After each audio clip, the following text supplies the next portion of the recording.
Hey guys, and welcome to another episode of UA Eats. I'm UA, and we have a really special video for you guys today. We are just outside the steps or the escalator that's gonna lead to Per Se. Okay, actually, so the mall manager actually just talked to me and he said that they don't allow any recording inside the mall. So just gonna step outside real quick to be abiding by mall policy. You know, don't wanna be breaking any rules. But yeah, so where was I? So Per Se was opened about 20 years ago by Thomas Keller, the famous American chef Thomas Keller.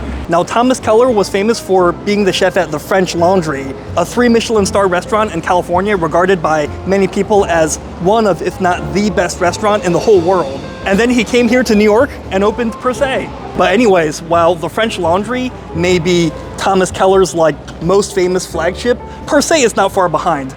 Per Se has 3 Michelin stars and has held 3 Michelin stars, I believe, ever since it opened for 20 years. It's widely regarded as one of the best restaurants not only in New York City, but it often makes lists of best restaurants in the whole world. So this is a pretty nice spot, and it's also known for its really nice atmosphere. It's known for overlooking Central Park, and people say that there's not a bad seat in the whole house. They say that no matter where you sit, you're gonna get stunning views, so I'm excited for that. Now, this was not an easy vid to get a seat for. I had to reserve many weeks in advance, and it was not cheap. They have a 9-course tasting menu. I signed up for the 5-course tasting menu. It was not cheap, it was over 200 bucks. But for you guys, we'll try this place. This is one of the most famous and iconic restaurants, definitely in New York, but maybe the world. So we'll just, we're here early, so maybe we'll, we'll do some shopping, we'll do some perusing a bit before our reservation, so stay tuned.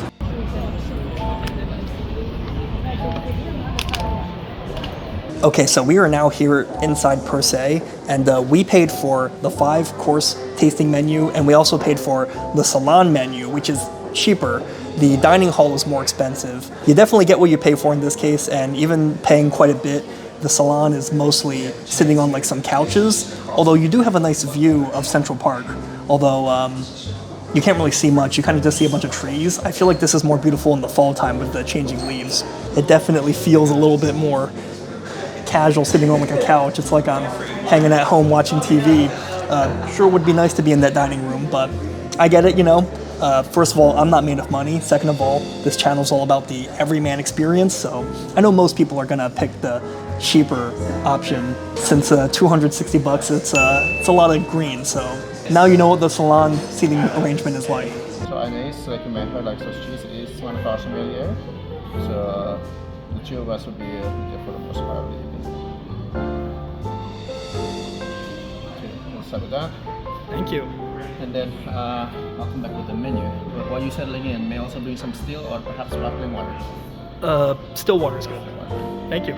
So I actually don't usually drink, but they did bring a complimentary sparkling wine just now, as you heard. So yeah, enjoy some nice sparkling wine while I have a view of almost Central Park, but not quite there. So more like the almost Upper West Side, the edge of Midtown, I guess. So I don't know much about wine, so let's just dive in.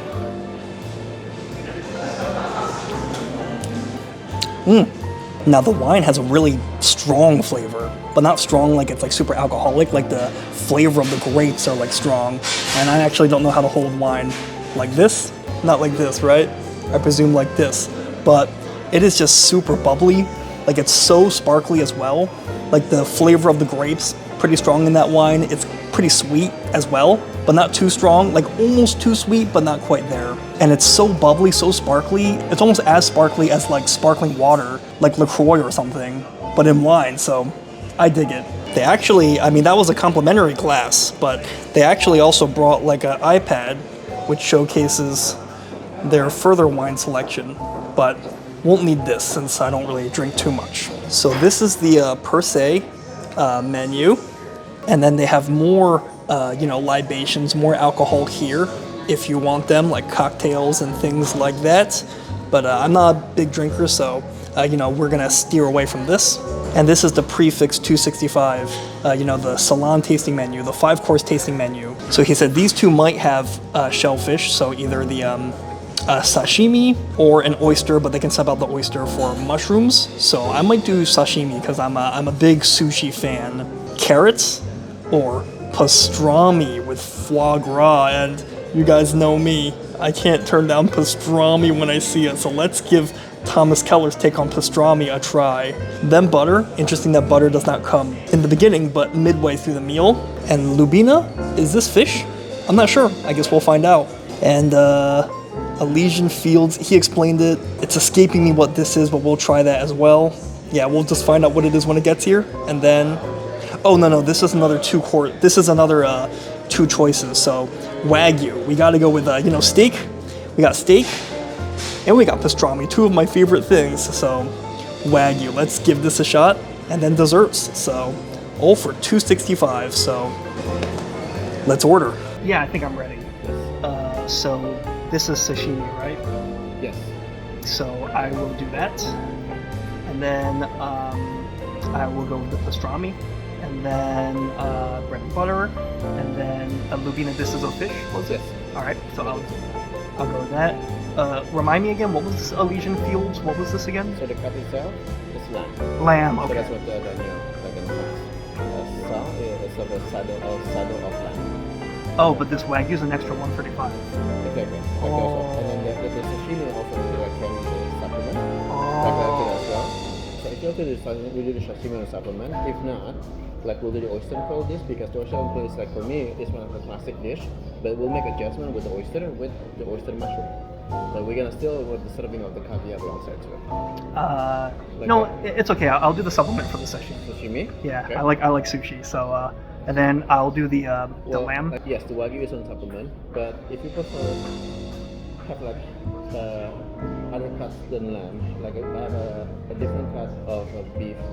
The other beef cut is American Wagyu cross. This American Wagyu cross is coming from Snake River Farm in Idaho. I can have that available to substitute the lamb without supplement. So, You know what? It's okay. I'll try what's on the menu. I'll try the lamb. So the canape, the Szechuan. The corn is marinated salmon, sweet onion crème fraîche with corn of black sesame, and then a rich cracker of cheddar and pimento cheese. Okay, thank you. All right, I believe this is a amuse-bouche, I believe, kind of like a complimentary appetizer. Ooh, I thought this was going to be a very light container, but this is really, really heavy. It's like you could like bench press this, almost. I guess so that you don't accidentally knock it over. But yeah, they said this is like a Ritz cracker, they said, with pimento cheese, I believe. And I think he said this had something like sesame in it. I kind of forgot, but looks kind of interesting. Very, very small portion. I mean, look at the glass and look at my hand for scale. So it's pretty tiny, but I guess it's just a complimentary app. So let's one bite this, why don't we? Cheers. Ooh.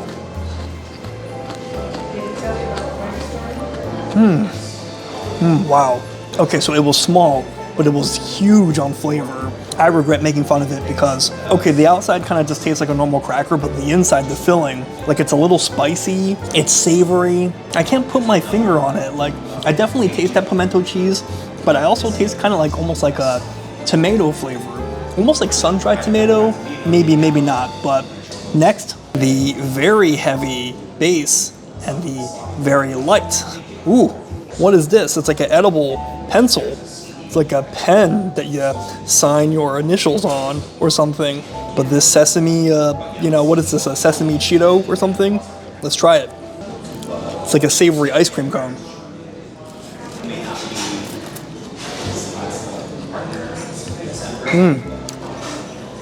The sesame flavor is subtle. Like, it's not super strong. But the sesame flavor, what's paired with the sesame flavor, almost kind of tastes like, I don't know, almost kind of like smoked fish, almost like smoked salmon or something. I can't really quite make out what it is. It's just that I can only make out that it's kind of smoky. You know, I actually almost wish that the sesame flavor were a little bit stronger because I feel that I could barely make out the sesame flavor and it's more overpowered by that smoky, probably smoked fish flavor. But that was excellent. I mean, both of those things were small, but like I said, big on flavor. So I get it. It's, they're just to, tickle your appetite and get you ready for the rest of the meal. Ooh, look, and the sun is coming down too, so it's bringing like a nice pleasant little ray ray of hope into the meal, signaling probably a great meal to come. So I toast you, son of hope. Really good sparkling wine. Thank you. So, sashimi of the Atlantic flute, along with everything bagel crumble, some golden beet radishes, a dill like vierge, let's also go with that, and a crispy rye. Okay, thank you. You said crispy rice? Rye. Oh, it's like rye. It's like a rye bread. Rye, rice. Okay, thank you. Wow, they're like reading my mind here, getting so many things that I want. Everything bagel, sashimi, crispy rice would have been perfect, but crispy rye will have to do. I guess rye bread fits more with the everything bagel theme, kind of like Jewish deli sort of. I mean, I guess we have more courses coming, but this is a tiny sashimi portion, if I gotta say. So hopefully this is big on flavor too. I guess let's just dive in to the sashimi section. Guess I'll just cut it in half, like so. Or is this designed to be one-bited?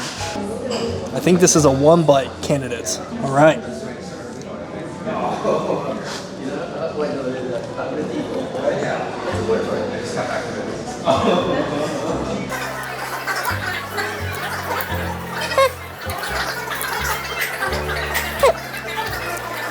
I mean, that was even like an extra $60 charge. So I even paid like quite a bit extra for that because I love sushi and I wasn't really feeling that whole, we'll sub out oysters for mushrooms kind of thing. So to me, that was a big miss. First of all, the fish was just extremely chewy. I mean, you saw me trying to cut it with the knife earlier and it didn't work. The fish was very chewy, and with sushi, you want it to like melt in your mouth. You don't want sushi fish to be like, you know, rubbery and chewy. This is where I get it. You know, you're gonna say, oh, but that might have been intentional. Well, if that was the case, it's at least not working for me. I don't know. This everything seasoning to it, I don't know. It's kind of distracting, and it's too I don't know, like messy in a way, like too heterogeneity, so to say. And it's not particularly fragrant. It kind of just tastes like, I don't know, almost like stale seasoning, like a stale everything bagel. Not for me, but let's try this stuff. Is this the, not sure what this is, but let's try it. This is caviar, I think. That caviar is nice. Goes pop, pop, pop in your mouth.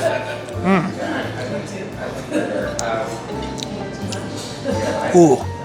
Well, that is fantastic. If they had just put this, like a big heaping pile of this on a plate and served it to me, I would have been happy with it. That's pretty good. The rest of the plate, only okay. Wow. Another one from the chef. So this is a hennick custard. Hennick custard with a black truffle ragu on the top and crispy chive potato chips. This is another appetizer, amuse bouche. Yeah, like with our compliments. Thank you so much. Wow, they're so nice, bringing me so many complimentary stuff. But it especially looks like it's almost designed for natural light to shine through it. Like, look, you can see like all the little oil bubbles in the potato chip shining in, you know, from the view of Manhattan that we have. So, ooh, it's like eating like Nutella, like, you know, those like little Nutella cracker things. You know what I'm talking about? Like those little Nutella snacks, like to-go snacks. Let's give this a try.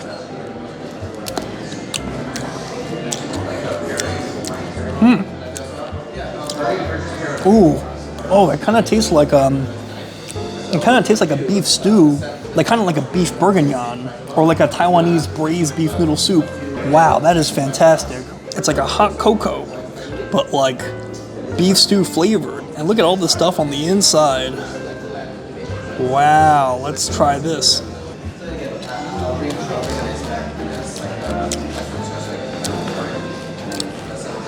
Fantastic.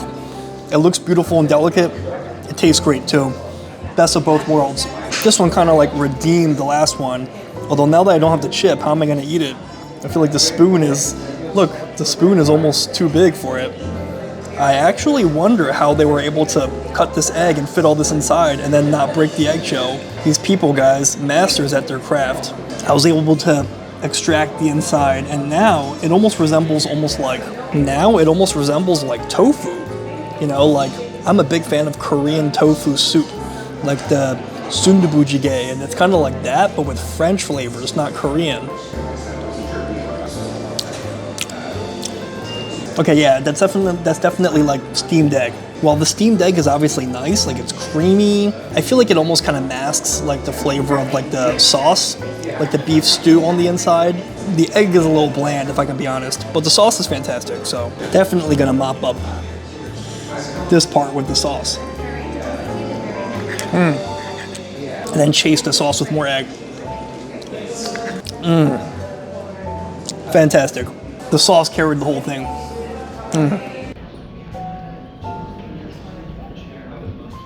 Alright, so we've done like a many different preparation foie gras.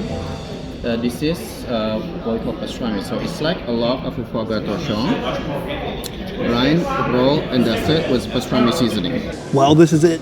We finally got our pastrami. Let's take a look. I remember making a video about pastrami, about the smallest pastrami. I think it was S&P lunch. This one definitely takes the cake. I mean, take a look at this. I mean, it's like the original plate was too big and made it look too small, so they had to add a smaller plate on top of the big plate so that it looks less small, if that makes sense. But I get it. I mean, I guess this is fine dining, but still, I mean, this is even smaller. Here, let me show you. This is even smaller than I expected. Like, it's even smaller than the diameter of this cup. I will say though, I mean, this is foie gras. None of this is pastrami, but it kind of looks almost like pastrami. Like, it kind of resembles the pastrami texture in a way, like the color on the inside, and it even kind of has like a bark around the whole thing. So I'm excited to try this. So let's try it. By the way, I am digging these plates. They're beautiful. These are plates fit for like a king, you know, for like a monarch. Anyways, King Yue demands his tax. Pastrami. And King Yue will now judge the fruits of your labor. Oop. Whoa. Did you see that? This fork is broken. The little cap fell off the end. That's okay.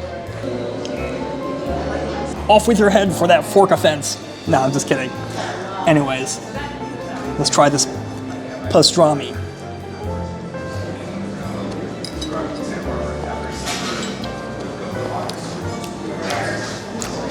Ooh.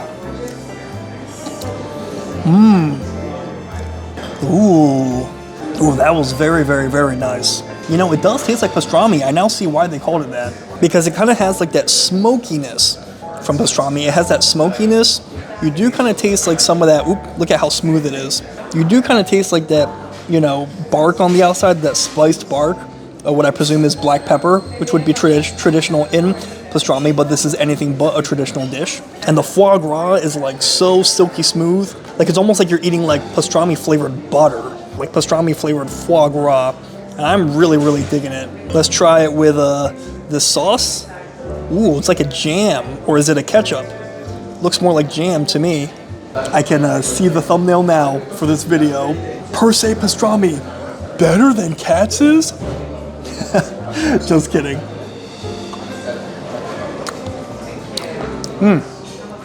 Yeah, that's like a fruit jam, but it actually works because the pastrami was like very buttery, kind of salty, kind of smoky. It's very, very intense in flavor, and I liked all the flavors, but it is indeed intense. This fruit jam, like, it kind of adds some sweetness to offset some of that smokiness, some of that saltiness, some of that super duper fattiness from the foie gras. So it's a great touch, and it's a great jam. Like, it's really, you know, it's not bitingly sweet. It tastes like it's like a really freshly made fruit jam from like fresh strawberries. So this was fantastic. Lubina, crispy fillet of American sea bass in the style of a Ferronic. So a classic like Ferronic sauce is a preparation like with grapes. So you'll find blister of the Concord grape along with shivers of celery. Okay, thank you so much. All right, so this is our fish dish, and yeah, if I remember correctly, we're at 3 out of 5 now, I believe. So after this, I believe we have a lamb, and then we have our desserts, and I think that's it, unless I'm misremembering. So, you know, these fancy restaurants are all about these, you know, plates that kind of look like whirlwinds, you know, like, oh no, I'm being sucked into a vortex. But they got some nice foam on the bottom, a nice crispy skin, on this fish. Again, tiny portion, but let's hope it's big in flavor. So, okay, so it looks like it will not, the skin, looks like we need this to cut through the skin, this little thing here. So let's give this fish a try. And it's covered in sauce, but it looks like it's flaked apart nicely and it's well cooked. Let's give this a try.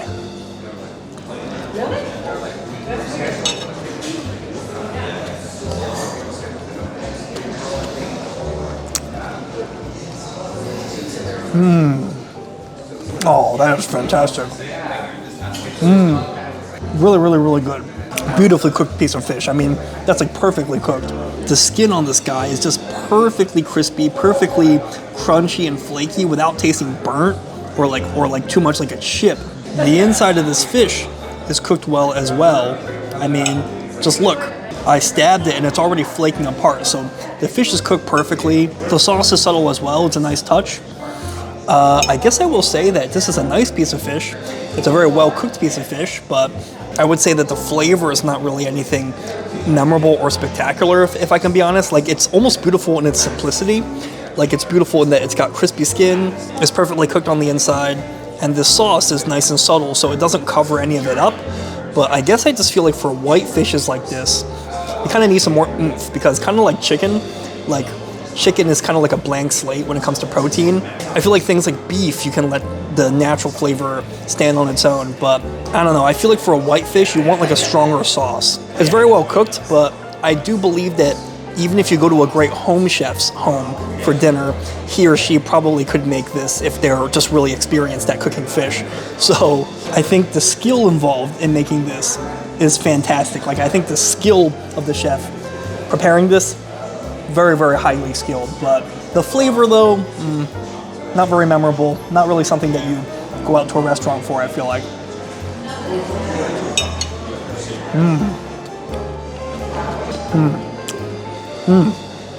Although for what it is, it's just cooked beautifully. Actually, I kind of take back what I said. I feel like it probably is worth eating out for this, because very few people can perfectly cook any protein, like perfectly cook a steak, perfectly cook a piece of fish. So that was impressive. Now, was it worth like 200 or so bucks? You know, in my opinion, probably not, but let me know what you think. Thank you. On to the lamb saddle. So this is from Elysian Fields Farm in Pennsylvania. Okay. Summer squash. So you have the zucchini and also a stew kind of like in the style of ratatouille, like with the eggplant. Okay. Along with the papadum, the crispy like chickpea cracker to go with that. Okay. Thank you so much. All right, so this is the lamb, the penultimate course, and yeah, this once again, this plate is beautiful. I feel like this is the plate fit for like a monarch, like a king or a queen to eat off of. Out of all the portions we've had so far, this is the largest, and I guess this is maybe the main course if there was one. Once again, they love that finishing salt, man, and haven't had lamb in a long time. But, you know, rather than sub it out for a steak like he offered me, let's just try this. Ooh, look at how tender this lamb is. Oh my goodness. I just have a feeling that this is going to be great. At first glance, it almost looks like Spam. Then you cut it open and it looks like a steak on the inside. Hopefully it tastes less like Spam and more like lamb.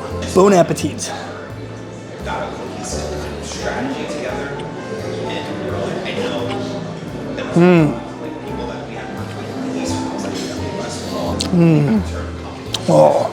Oh, that is incredible. The flavor of that lamb is incredible, and it's so tender. It like almost melts in your mouth. Like it almost literally melts in your mouth. Oh, look, the sun's almost going down. But wow, I bet this is so tender that I could cut this with a fork. Okay, I was wrong. I'm not a betting man. I should only review food in Vegas and not do anything else while I'm there. But this lamb is just so unbelievably tender. Like, just look at how tender it looks. Doesn't it just look tender and soft? It could contort itself like in all the positions of the Russian gymnastic team. Let's try this with some sauce. Bon appetit.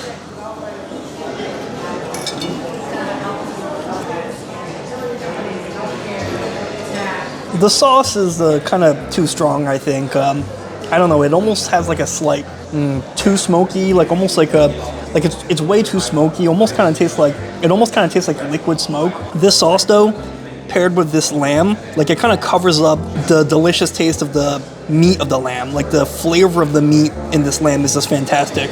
It's not too strong, not too subtle, and it's a tender piece of lamb. And as you chew it, you almost like unlock more delicious lamb flavor with every bite. Like it's perfectly subtle, but not too subtle, so that as you chew it, like this piece of lamb gets better. But the sauce kind of covers it up, so I think the sauce doesn't really work. But the lamb works on its own. So let's cut another piece of this, because I'm gonna eat every bite of this.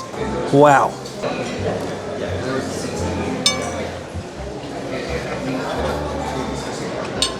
Wow, we might be losing light soon. Sun is going down, so let's finish this for sure and await our final course.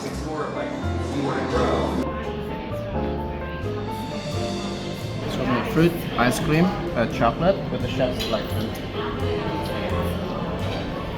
Raspberry, like with the matcha Swiss roll.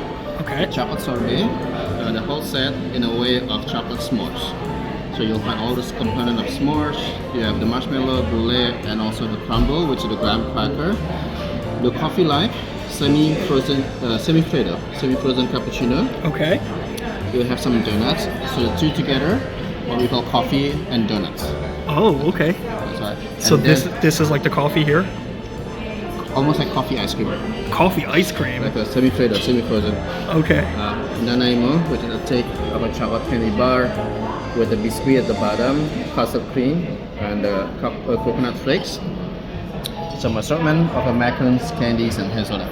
Oh wow, this is a lot. This is the candy bar here? Yeah. Okay. Okay, thank you.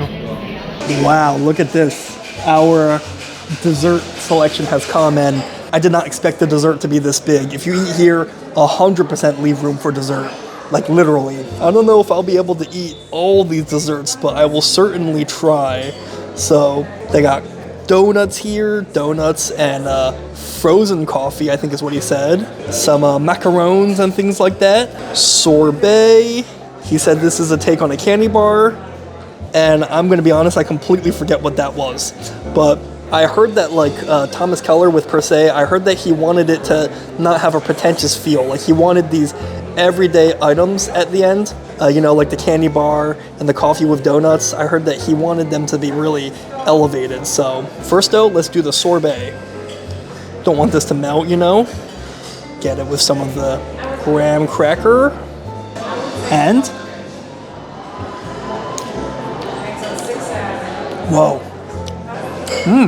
It has somehow rich chocolate flavor while also being light in texture at the same time. Like it's almost like a cup of hot cocoa, but in like ice form. Let's get some of this cream. He said this is a s'more basically, right? So.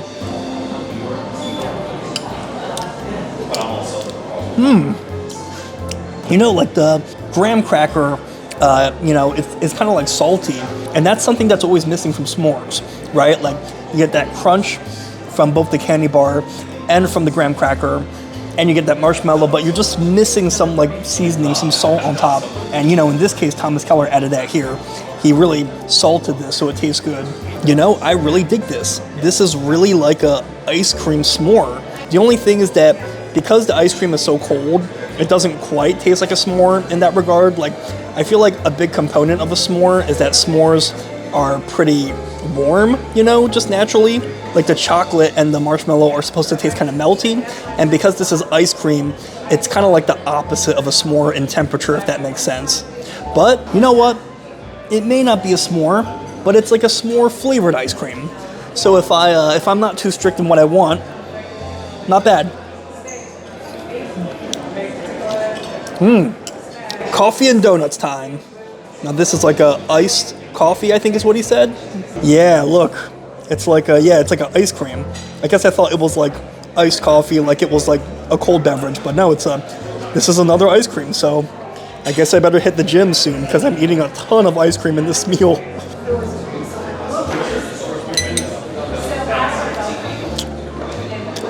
That is a fantastic coffee ice cream. I don't usually like coffee ice cream or coffee flavored stuff, It's like not too strong, it's subtle, and it tastes just like a coffee with like the perfect amount of milk on the inside.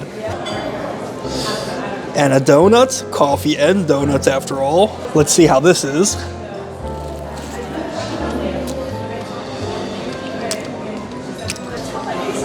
Okay. I mean, this kind of just tastes like your typical powder, you know, like your cider donut. So I guess it kind of has like the taste of like fall in it. So as we're approaching the fall months, this is fitting. It kind of feels like fall. But a bite of this and a bite of this.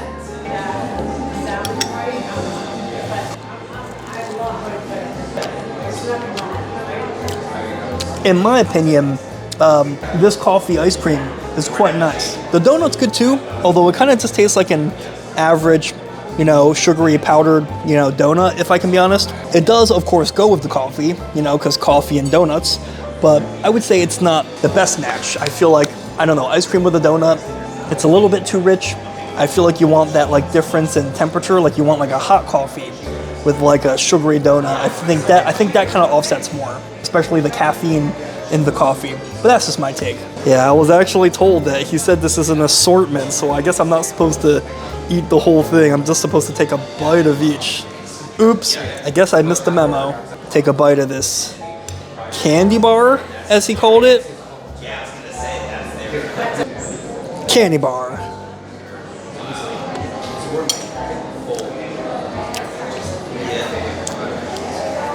Huh.